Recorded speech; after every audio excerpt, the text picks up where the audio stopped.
Hey everybody, I'm Jody Vance, And I'm George-Affleck. and it's time for Dum dum dum dum dum dum dum dum dum dum dum dum dum dum dum. Unspun.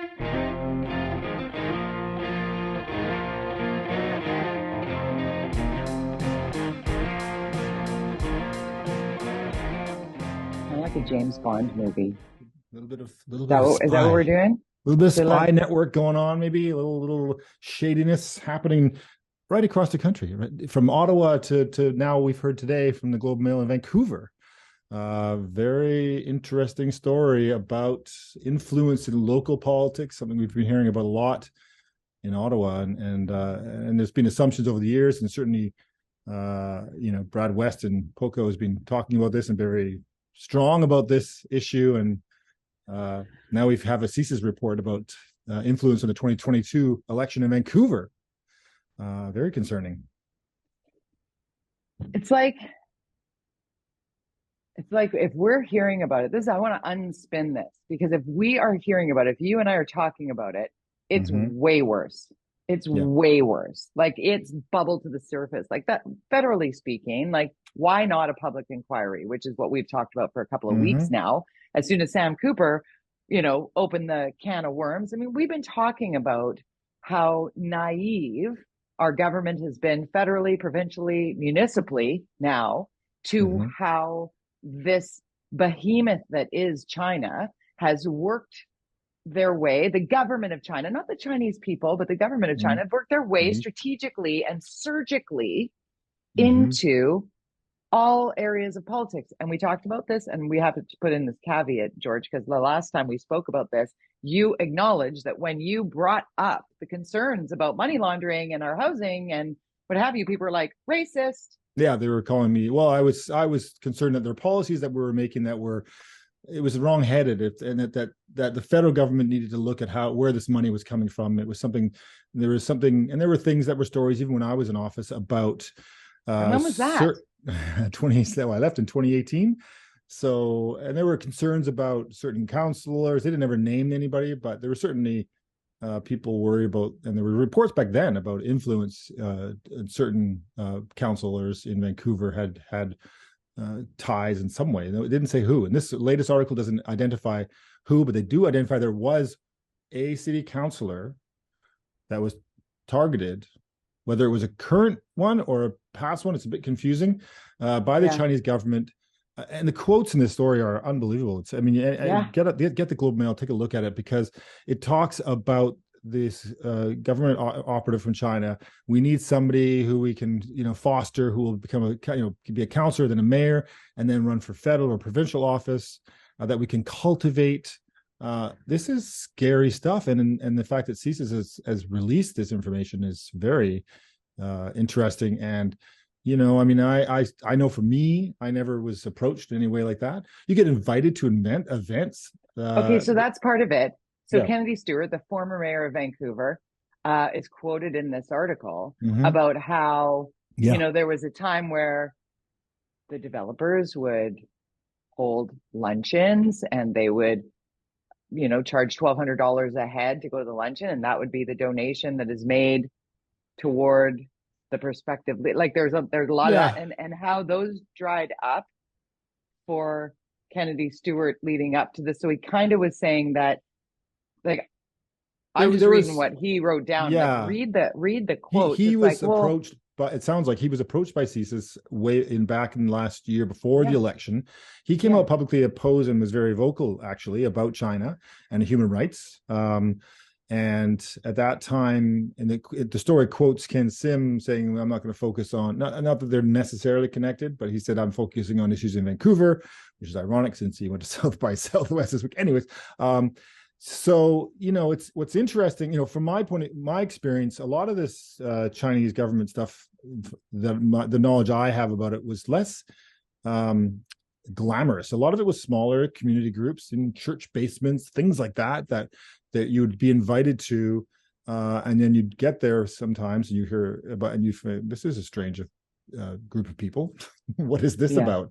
And there'd be photos being taken, and there are a few counselors in the past that had photos taken with somewhat questionable people.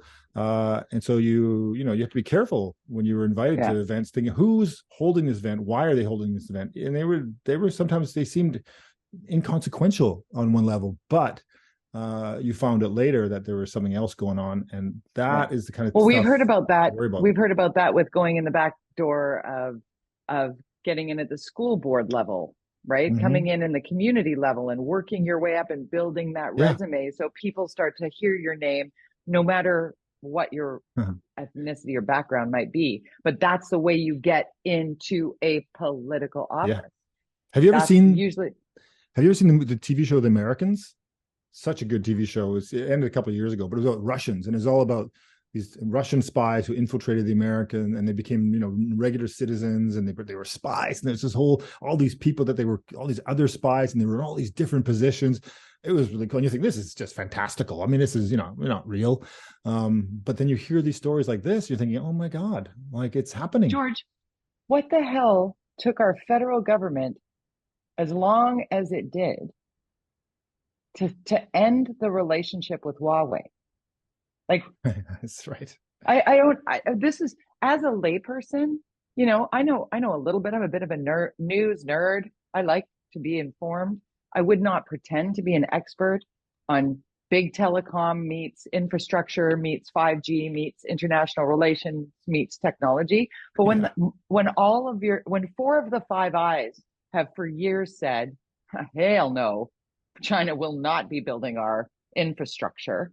Mm-hmm. And it took until last year for the federal government to stop that deal. Like, that is a truly obvious, what the hell is happening here, people? Yeah. If you were being told years ago that multiple elections have been influenced by this communist regime, what? Well, yeah, and there was a turn to blind eye attitude for sure for a long time. And of course, my point back in the day was like, I worry about this racist, because people who are Chinese Canadians and are just like everybody, they're being targeted now, even though they have nothing to do with it. So there is that racism. This isn't about the people. Yeah, I know. This is what the challenge of this issue is, specifically related to China. First, it was, there's COVID, and then there's this, and we tried for years, and certainly in British Columbia, building relationship with China, because, hey, it's a big money maker, $1 billion. The relationship with China is very, very lucrative. And perhaps they make it very lucrative for businesses. I don't know. So there's now we're taking TikTok. TikTok has to come off our government's devices, and we were going to have China install our infrastructure for our network. It's like, I know. But then now we're heading towards, this tension with Russia and China, working together against the West. It's just like, it's madness. It's like terrifying. The Cold War all over again. I never thought I'd see this where we're back to what it was like when I was a kid in the 70s with the Cold War. So, and it's interesting. They, finally, we talk about this, the federal government needed to do something. And they've announced that David Johnston is going, the former governor general what's it, rapporteur? Rapporteur, not raconteur, rapporteur, who will be basically, it's kind of like an investigation, I guess, but not really. Well, is that what it is? He's a neutral individual that has the ability to be knowledgeable on the subject matter and bring a moderate, neutral perspective. Some are screaming that he has known Pierre Trudeau, therefore Justin Trudeau, his whole life. And has been involved in the Trudeau, social world and political world at some point. But he was installed as Governor General by a Conservative government, which is probably why he was chosen. There's literally nobody you could choose that has any kind of political anything that wouldn't have some backlash to it, especially in this world of social media. Don't get me started. Mm-hmm. But by and large, the reaction to David Johnston is that he is arguably the best, maybe the only choice for somebody who has the skill set and the wherewithal, frankly, because this is not a fun position to take up. And he was appointed by the Conservatives, I think, as Governor General. So Governor General, that's what I said. They're pushing back. Yeah, they're pushing back the Conservatives. So, and I see people are pulling out, historical speeches that he did to Chinese federal government organizations, saying, how great it is to have a relationship with China, and so it's being totally. Well, Expo 86, we rolled out the red carpet to the world. And it wasn't like, oh, some of you got to stay home because you might be a bad dude. The rest of you are really good. Come on in. But it's like blaming everybody for the bad actors. Like you cannot blame the Chinese people for their horrifying actions of their government. I would argue to say the mass majority, the mass majority of people in China would like to come here because we do have a better place and quality of life, because we have a better government, which I know is going to fill up the inbox with trolls saying Trudeau's a communist. It's like, you're allowed to think that. It's fine. Can we go back to municipal politics just for a quick sec? Because did you say that our mayor is in South by Southwest? He was in Texas at South by Southwest, which is a cultural festival. I always think of it as mostly related to music. We're there. We have a booth there, I guess, to promote Vancouver as a destination. Are we paying that? Do we pay for that? Yes, of course, we're paying for it. I would imagine. I don't think we need that. I think we need our sewers fixed first. Please. This is so reminds me of Gregor Robertson.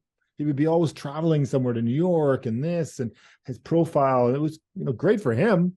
I never saw any return on investment. What are we trying to achieve by doing these? Okay, he's there, has a booth. What are the goals? And I think he's there with the Vancouver Economic Commission, which is the murkiest organization that we underwrite as a taxpayer. I don't know what, how we get value out of this organization. I don't know. Their budgeting is opaque. What's our ROI, George? What's our ROI? Exactly. I want, if we're going to spend money, show me what it is. Even if it's, not even our key performance indicators, what is it we're going to achieve? How many more businesses do you want to come here? What is the goal here? But while you're doing that, fix our sewers, fix our streets. Have you been to the downtown east side? I tweeted this out this week. After Kim Boland did a story of it, and you just go, the market. I was down there on Saturday, and it's back to the way it was before election, and it makes me very, very skeptical about what the hell was going on and why was it being cleaned up last September, right before an election, and now it's back to the way it was. What? Oh, wait. Great. Politics. Fantastic. But meanwhile, people are dying on the streets. And it's a chaos down there. It's chaos. And I'm not, this is not disparaging or meant to be that this is. No, we need to help those people. Be there. We need to help those people. This is a nightmare. It's a nightmare for the people. And it's costing $1 billion a year, $1 billion with a B dollars a year to maintain that. How much would it cost to give people a living wage, give them a place to sustain themselves in a meaningful way? And then for those who could get help for substance abuse issues and addiction problems and mental health issues, like, wouldn't it be in our best interest as a society to do more and urgently so? Like, it just, I don't have the answer to it, but repeat the continued, what do they call it? The definition of insanity, right? Keep doing the same thing over and over again and expect a different outcome, because we are literally doing nothing different except for cycling through elections and using people as pawns. It's just horrifying down there, and it's just getting worse. It's getting worse. So let's talk about before we move to provincial. Oh, by the way, just on that note, though, I was at down in your neighborhood, west side. Went to the park because I was hoping to see the Northern Lights. So I was at Jericho, pulled in the car over there. Did you see them? The kids. No, it's the second time I've done this. But it was 9:00, and two parkboard rangers showed up to have us to get us out of the park to move our car because they were closing the gate. I'm like, Really? You got two of you over here to tell me on the way over here in Jericho, way over, 14 park rangers I think we have in the city of Vancouver for the 200 parks, and I'm being told to move my car while we're waiting to watch. It was actually 11 o'clock, sorry, because it was 11 o'clock. 11 o'clock, watch Northern Light. Really? Is this? I think a few parks could use your skill set right now somewhere else in the city, as opposed to us sitting here watching the black sky not turn into a bunch of fancy lights. It was like we might be able to see them Thursday night and Friday night. The forecast for clear skies, definitely in the interior. So anybody driving around and doing things for spring break, look to the northern skies, and if you see something that looks really, really creepy, because it was creepy the first time I saw them, I'm like, oh my god, what is that? And then you sit back and watch, and it's beautiful. It's mesmerizing. It is pretty amazing. Can we talk a little bit about the TransLink, the big injection of cash that the provincial government is it fixing what was left unpaid for and unsupported in over the course of COVID, and now it's time to buck up? Or do you predict that unlike David-Eby's ongoing, I'm not changing the date, it's a fixed date for the next election and I'm not going to do it, feels election-ish? Yes. Well, actually, he got himself in a bit of trouble because he wasn't clear on how funding might work in the future. And there was questions related to, road taxes and things like that. Something that makes common sense, but right. nobody likes it except for Vancouverites. No. We love it in Vancouver because we don't drive on the highways the way other people do unless we work outside of the city. So for anybody who drives into the city or uses the highway, and that's most of the voters that you have. Yeah, the toll on the Patello Bridge or the Port Mann Bridge, the toll on the Port Mann Bridge was like politics. Holy cow. Yeah, I read A Matter of Confidence, Richard Zussman and Rob Shaw's book that explained how that all went down. Oh, yeah. And literally the decision to remove the tolls from the Port Mann happened on an elevator ride because we needed a cookie. We needed a thing. Hundreds and hundreds of millions of dollars. Hundreds of millions to get votes. Because we got used to the toll. I remember when the Coquihalla, when we were paying for them, and I remember going up the Coquihalla when the tolls were gone. I was like, oh, it's paid for? Are we done now? Yeah. We paid for it? Okay. No, and then they took it away, and guess what happened? We didn't take care of the Coquihalla anymore, and then it got washed away in a storm. Right. Well, the storm tolls are great. Tolls. You go to America, you go down this east, anywhere in east. Oh, you chuck it in. Jersey. Chuck it in. Yeah, I like chucking in my coin. Now it just taps on your transformer, but it's not $4 each way. And that's the thing about driving around on tolls in the US. And I think people would have a much better time swallowing the hard pill of road pricing, because if you put road pricing in and around the downtown core of Vancouver, let's just use that as an example. If it's $5 every time I need to go down there, I'm not going, because it's also $20 to park at a meter that used to be $3. Now it's $20. Now it's $25 for me to go downtown to have a meal at a restaurant downtown. You know what? We'll go to a meal at a restaurant on Dunbar instead. They said $5 doesn't cost me $20. London did it successfely, But we're not London. We're not London. We're not nice. London. We're super nice, but let us drink in the parks then first. Yes. Right? I could go on and on and on. Can we? Okay. Also, got to go back to the China interference thing, the CSIS thing, because we forgot to mention Brad West. I think I did. I mean, he was a leader in this as far as being outspoken about the influence and the money laundering and didn't he boycott going to the UBCM because of? Remember, he took Tim Horton donuts and put them at the door of the Chinese government's event to protest their relationship to what they were. I think it was more related at that time to money laundering. I think that's what he was really focused on, but. Yeah, no, it's interesting. And he took a lot of heat for that, but also a lot of people applauded him. It's, having been in office to be ahead of anybody else is scary because you don't know what's going to happen. You don't know, you can try and sense the pulse, but if your conviction is to stand by this thing, that usually can work for you. But, sometimes if other people have a stronger machine of communications against you, it can work against you. So it's brave to take it, but it can also be very, very, very risky politically on any subject matter. So he did that, and I think that now there are other politicians are following slowly. Kennedy Stewart was certainly late to the game last year, and he's kind of alluding that article that he lost because of that. But I think there might be some. I don't think that's true. I do not think. I think there are a few other boxes you did not tick. Yeah. Yes, indeed. And I think the results show that. Yeah. I have a question. $10 a day daycare finally in Newfoundland. Yeah, well, this was a big. They were talking about $10 a day daycare when I still needed it for my son. Okay, the promises started over here. Stephen Colbert would do. Yeah. Yeah, Quinn and I think Quinn's still on the waiting list for the Yaletown daycare. By the way, you can have $10 daycare, but if there's no daycare available, it doesn't really matter. No. Yeah, so I think there's a big press conference that was they aired live on CTV, and I thought interesting. It's a press conference about in Newfoundland about $10 daycare. It's important, I'm sure, but what's going on here? So to me, this is, and then he was basically slamming the conservatives and saying they would never do this and they're against. It's like it was total election. So I think we might get a federal and a provincial election this year at this Jesus rate. Christ. For sure, a federal one seems like it's on the coming, and they got their budget coming. Yeah, it does, doesn't it? It does, doesn't it? What did you think about the streaker at the Junos? Did you see that story? Because we talk about the people where was David Niven when you needed him, right?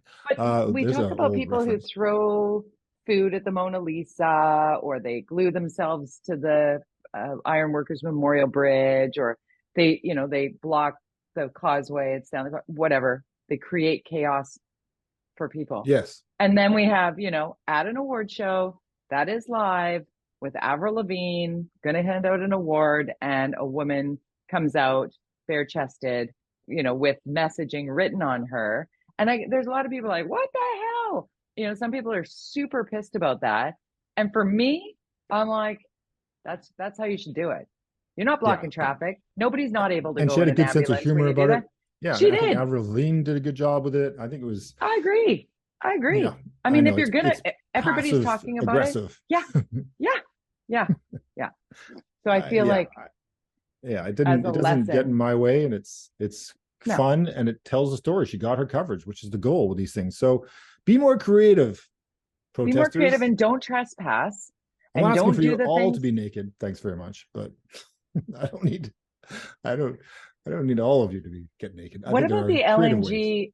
What about the LNG company that is completely First Nations owned that is happening in BC? Yeah, it's interesting. Well, you listen to Ellis Ross and how he transformed, and his community transformed up in the north because of embracing the future and jobs. And how within a generation their lives are transformed across the board. This is a big deal. So I think that often First Nations, Aboriginals, Indigenous people in this country get used as sometimes pawns by certainly the environmental movement, but also sometimes the other side too, for sure, their own to set. And they're going, hey, hold on. And that's certainly what Ellis Ross said. Hey, hold on here.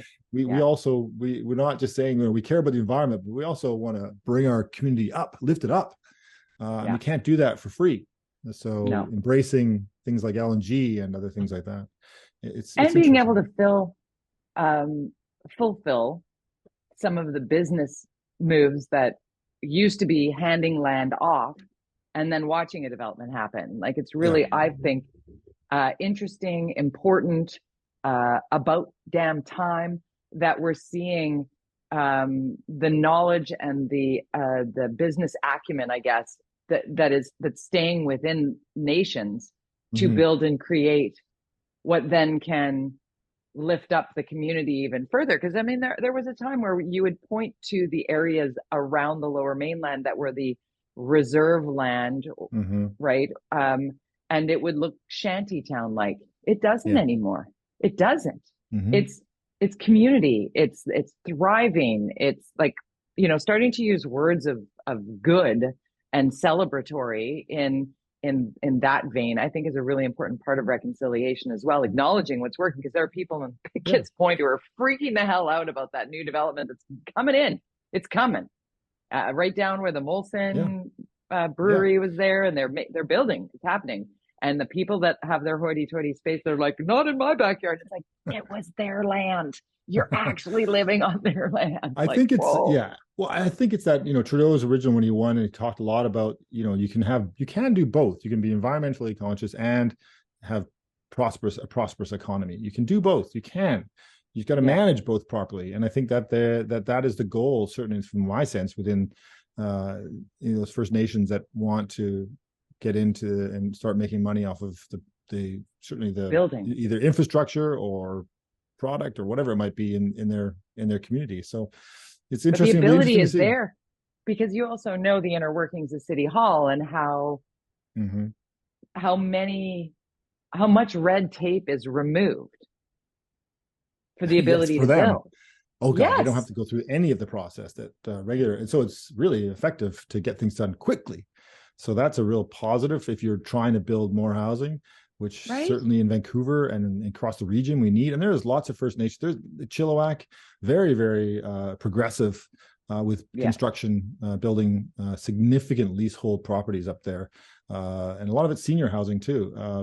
It's 45 plus. There's a lot of people who burn in the city who buy a place up there, and then they've got RV pads up there, and then they live half the year and wherever, and they have these cute little apartments or houses up in Chilliwack. It's they and the council there is very open to changing the way they do things and how their infrastructure works. So it's a real, it's working really well in Abbotsford as well. So Yeah. embracing this stuff is key to, I think, working together as to deal with the economy and the environment and What a reconciliation concept. too. Working Reconciliation too. together. What a Hey, concept. we Hey, got to talk. Folk This Fest. is crazy. This Folk is Fest. Folk Fest. Oh my God. Okay, I'm not a It's fan. back, baby. I know it's I back. know. I Thanks to love it. I province. love it. I Yeah, love I it. know it's in your hood too. It's Yeah. just not something and I. Stop telling I'm not people where gonna. I live, George. Mind you, Well, I you're don't in have the to be you're quite over as there, scared and about it. you've talked about because we talk a lot about housing in that I'm area. just kidding. I know you talk about the housing in that area a lot because it's really interesting. Anybody should go to that area you live in to see how gentle density works. Density. Actually, I was there last night going, oh my God, look, I didn't even notice that building. That's a lot of units that you can't even, I never even noticed that building before. Right?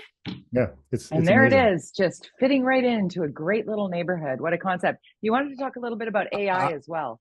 Oh, well, I just made a joke on Twitter yesterday about AI. Hey, if you want to do a proper budget, because AI, Chat GPT-4, the newest, it's insane. Quinn, my son, he made a Pong game with just did a thing and it created Pong in like 60 seconds.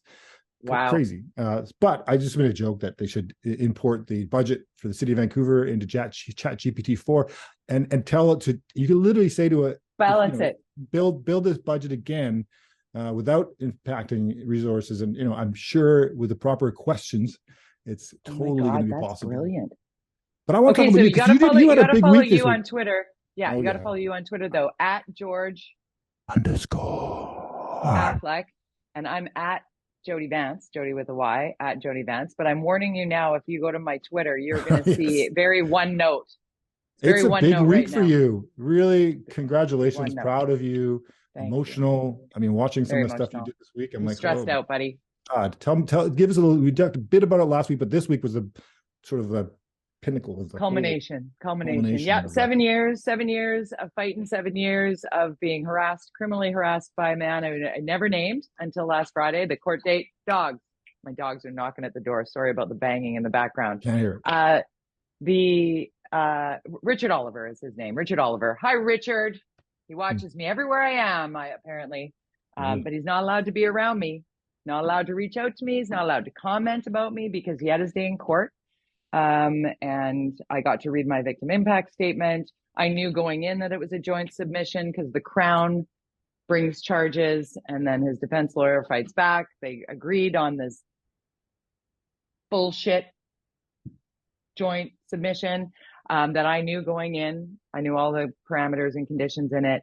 And it was a slap on the wrist. He harassed me brutally for 7 years. I had to hang his photo in my son's school administration office in a pandemic, warn his teachers and all of the people in security at the school about the possibility of this unhinged individual showing up there. I had to show it to my son, teach him to run if he saw this man, show it to the friends of his parents, to scare everybody, cameras in my house, change my license plate on my car, all the things.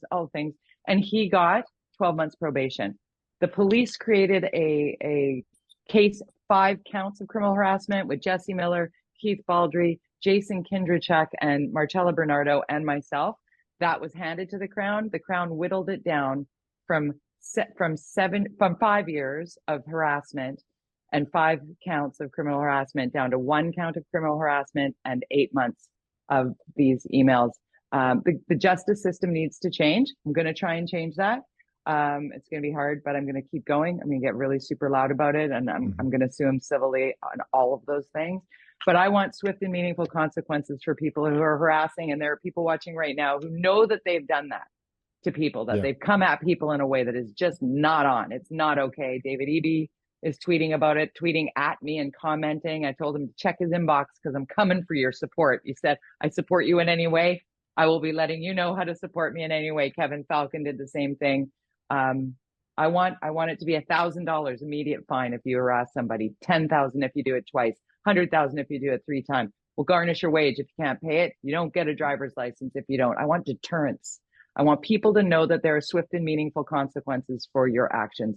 Full stop. I don't need the Crown to do what they did over years to dilute this. And I do believe, George, that the judge in my case, a former federal prosecutor, held his nose really hard. He took a recess that nobody expected and came back in. I never in my life imagined, like, if you want my full story, check out the Globe and Mail. Gary Mason did an amazing column on it, as did Mike Hager. But George, never in a million years did I think I would sit in a courtroom and hear the email address that this man created. Every time I blocked him, he'd create a new one that was sexualized. That was Jody Swallowswell at hotmail.com. I heard that 3 times in court. And then, you know, I'm a Bolshevik. He quoted from the Bible in his statement. In this courtroom where he was pleading guilty, he quoted Romans and directed it at me. Do you think he is going to be redeemable? No. He's got 3 children and a wife. His wife knew all about this. And he got a slap on the wrist. It's crazy. You know, and Jody, I want to, the fact, and it's for those people who face this kind of stuff, you know, you're a living example of showing you got to fight. But, you know, the fight, obviously, it continues. And I think if anybody can do this and get this kind of change that you're describing, it's you, Jody, because you are tenacious. And thanks. I think seeing that you've had support from both sides of the political spectrum in BC politics, who is where that change has to happen provincially. Has to. And the former Attorney General, you know, yeah. On the same day, Mary Simon, the current Governor General, on the same day as my court case, I came home to her, the Right Honorable Mary Simon, giving a statement, which is very rare, about having to have a conversation to end online harassment. I'm like, well, that's synergistic. Yeah. But the fact that our justice system and our judges, and it really comes back to the judges, they need a direction from our premier to look at individual cases and rule accordingly. There is no way that this joint submission should have been accepted by this judge, a very veteran, high-paid defense attorney, which makes me feel good that Richard Oliver had to spend thousands and thousands and thousands of dollars over years, because initially he was going to defend himself. When, with all due respect to the Crown Prosecutor's Office, the Crown, mine was a novice. She got played. She got completely and utterly played by a defense attorney. And the judge would have seen that. And he should have said, no, this doesn't happen. Either call a trial or sentence him accordingly because he entered a guilty plea. Something's got to give. And George, I can't have what happened to me ever be taken away, but I have to have something come of it. Yeah. And for not only yourself, but future people. For other people, that's what I mean. This is, you know, and if you've had a life in the public eye, which you and I both have had, this kind of stuff is not acceptable. It's not, and it shouldn't be allowed in any form. So thank you, Jody, for doing that and being so public about it. And I imagine we'll keep hearing about it as you make your way through this, whatever this process is. I can't even imagine what. But I'll give you the exclusive, George. Yeah, exactly. All right. Well, thank you. Let's get out of here. Fives. Enjoy the sun. The weekend's gonna be nice. So have See fun. On Steele and Vance. And Steele and Vance tonight, or you can watch it online at what's the URL? Checkmedia.ca. Checkmedia.ca. All of the episodes live there. CHEK media.ca. There you go. Bye. Bye-bye.